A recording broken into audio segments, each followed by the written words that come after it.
The words hit me in the middle of a crowded cafe. My friends think you're holding me back, so we're over. I didn't flinch. I smiled instead. Cool, go be free. And I walked away. Not fast, not hurried, just deliberate. Each step measured. Every eye in the room followed me. Some shocked, some incredulous. Some probably thought I was broken. I wasn't, not even close. I stepped onto the street, the chill air cutting across my face, and for the first time in months, I breathed without her words pressing against my chest. I could hear them echoing in my mind, but only like faint static. I had anticipated this moment, quietly prepared for it, strategized even.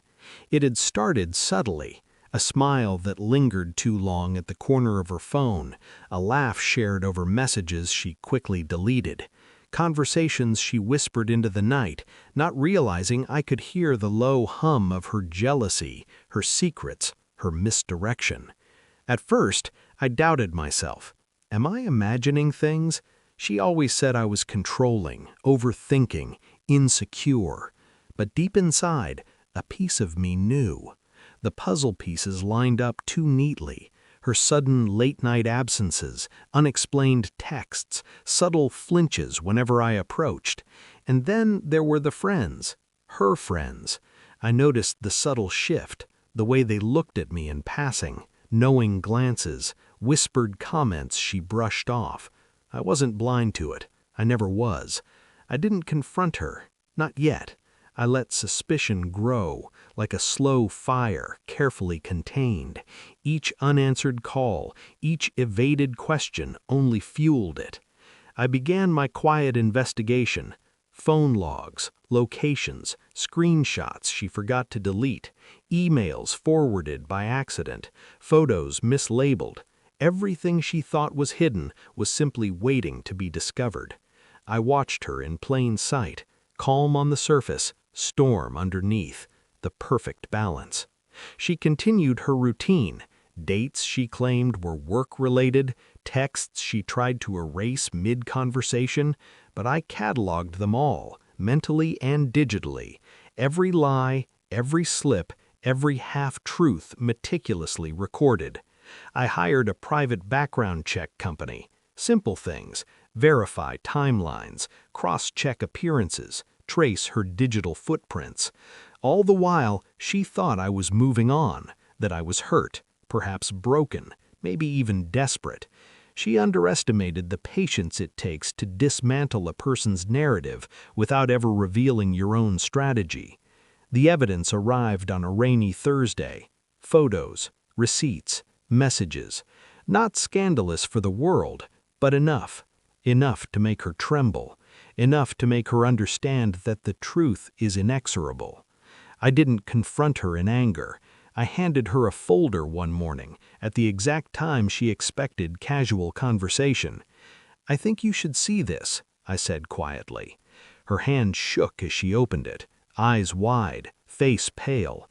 She tried to speak, words failed her.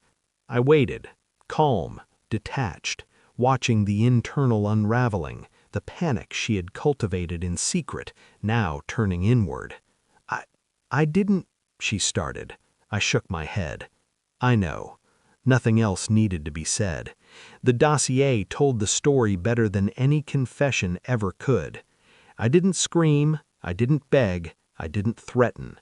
I released the information to her closest confidants, those who had always believed her version of events. Her friends, her family, all of them received the unaltered truth.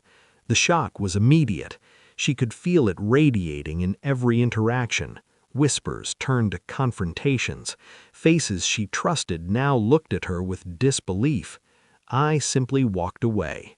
She wanted explanations. She wanted apologies. She wanted my reaction to prove some semblance of control. I gave her none. Control, after all, is best maintained in silence. Weeks later, I saw the aftermath. Her social standing fractured, invitations rescinded, friendships quietly ended. She tried to salvage what remained, but the cracks were irreparable, and I watched. Not with glee, not with hatred, but with the cold satisfaction of a plan executed flawlessly.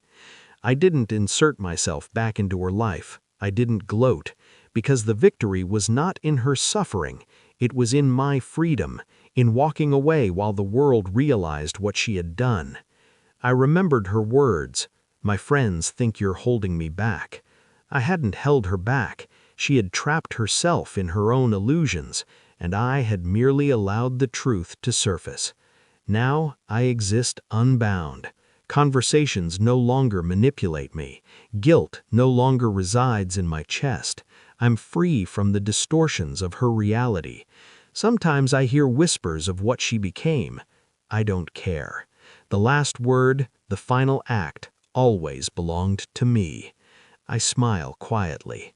The storm is hers now, and I am untouchable.